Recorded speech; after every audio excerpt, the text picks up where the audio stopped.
I told he says you. a lot without saying a word. I would take it. I told you that last week, Ernie. It was a week ago before tonight. Before it even started, you said that was going to be a sweep. You know, Detroit, they're terrific defensively, and Stackhouse has become a complete player. They got other guys who just do their job. Carlisle has done a great job, but the problem is Toronto does not have enough scores. I mean, they played as well as they could last game. Chris Childs had a great game. Antonio Davis, the game always comes down to scoring. They've got to score 75 to 80 points. They just don't have enough. Those guys could if they have career games, but if Detroit play defense and keep those guys around their normal averages, they'll go ahead and finish them off and then have a little fun up in Toronto. What do you think, Mark? Is it over tomorrow? I think it's over. I think Detroit right now is playing great basketball on both ends of the floor. Rick Carlisle has done a phenomenal job, and they take tremendous pride in getting stops on the defensive end and then playing unselfishly on the offensive end. You're going to make this unanimous? It's unanimous because you know what? You look at Toronto, they have a bunch of real good energy players, guys that come in and bring a lot of energy. But that's what Detroit is.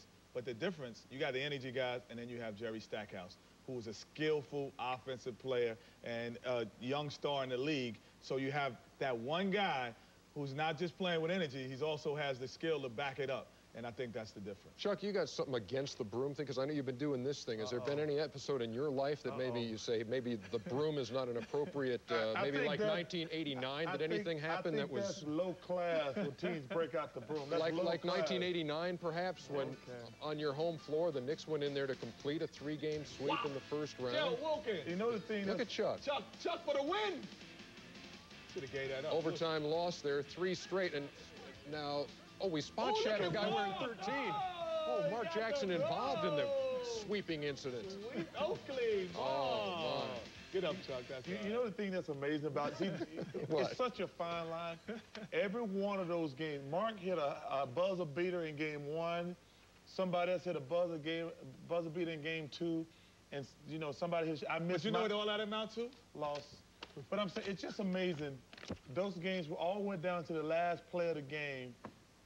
And that was so Bush League. Hey, can I see the sweep, Mark? It was an art form, you know. It's something I had been doing since I was younger. But Mark, see, if you had it to do over again right now, would you do that? No, because come on, you're getting soft. My man has not won a championship. That could have been his year. It wasn't. If you're gonna win a championship, you're gonna win it. It's not like it ain't a year. The best. That's the thing about it. See, in baseball and football, and hockey, you can get a hot goaltender. You can get a great defense going, and like the Ravens had. In baseball, you get a couple of great pitchers like the Diamondbacks. But in a 7-game series in basketball, the best team always wins. You can upset somebody in the first round, but in a 7-game series, I think the best team always wins. When we come back here on Inside, boy, if you missed it, come on, Kenny. Let's get my sturdy on. Ball game tonight, the Nets and the Pacers. I'm gonna have my jacket on when we come back. No, please. We want to be able to hear what you're saying. And the NBA on TBS and TNT are auctioning off this 2003 Hyundai Tiburon GTV6. Proceeds go to the Jimmy Fund to fight cancer. And the St. Mary's Food Bank of Phoenix. Log on to NBA.com for bidding information. Chuck, the girls come with the call? Nope. I told you, but they would go for a lot more. Simone and Tamra, the Hyundai girls for 2002. Maybe we should give the guy a date with those two. By the way, when he buy the car. Remember this game? That's over Jermaine O'Neal's locker. Remember game 2 when he went 3 for 11, 12 Well, he did remember the game. He played just like it in game 3. Loss away from elimination here in the first round. What do you see as they go to game 4? Is this thing going to go back to New Jersey? I got to get on the NBA for spreading this game out so long. Making these guys wait till Tuesday, that's not good. I mean, that's a long time away. These games are too far apart. Teams can't get in rhythm, gain any momentum. It's obviously better for, you know, Indiana to have a chance to rest and get their moment, because that's a tough game to lose. I mean, I'd rather get blown out by 20 points and lose a game at the buzzer mentally. We had a chance to wrap up the series. Hey, I told you, the team that wins this series, they're playing for the championship. Kenny. Well, I think Indiana still probably feels comfortable because they could look at it and say, you know what? We really didn't play well. We really didn't do the things that we could do. And it still was a close game, and they had a tough shot by Kerry Kittles. And I think coming back in game 4 could be a different story. Mark, I will say Jermaine O'Neal talks about his team ride or dying with him. Tonight they died. He has to come out and back up what he said in the paper and what he said to all of us. We expected to see him explode tonight. Instead, Kenyon Martin was the star of the game. He took it personal and made the plays. Game 4, Jermaine O'Neal has to step up.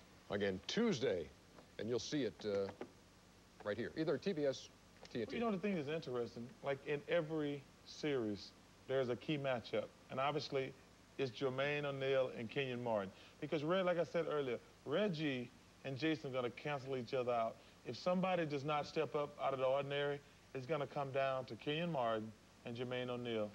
85-84, the final. When we come back, what will we do when we come back here on the... Well, I'm going to be looking good, and y'all just going to be here with me. We'll talk about an injury update. Because you do look good from the neck down. It's just that bump you got on the top. This one out tonight. EJ's Neato stat of the night. Do you realize that Jalen Rose played 83 games this year? No, I didn't know that. Last guy to play 83 games when you play an 82-game schedule was this guy. Mark Jackson played 83, but the record for most games played in a season, Walt Bellamy, 88. I could play 88 games in an 82 games. He played most of those with the Detroit Pistons. And then got traded. And then with the Knicks, then got traded to the Pistons. He was Wake over there. He's stupid. Along with Howie Kohlmeyer. Keep it simple, stupid. Who played 85 games that year. Don't you remember what your mama told you? Keep it simple, stupid. I told you a new name is from the neck down, you look good. Hey, man, I'm not a little sensitive about y'all making fun of my jacket, too. There it is. There's nothing wrong with the this one jacket. That makes television sets across America go crazy. If you shake it, those lines disappear. It's an Etch-a-Sketch It'll be the jacket. last time you see that on the air. Shake it, shake it. Auction it off on eBay. I don't see what the problem is. Yeah. Go like this. The guy who told me about it was real old, so he see now. See you tomorrow night, folks. We hope.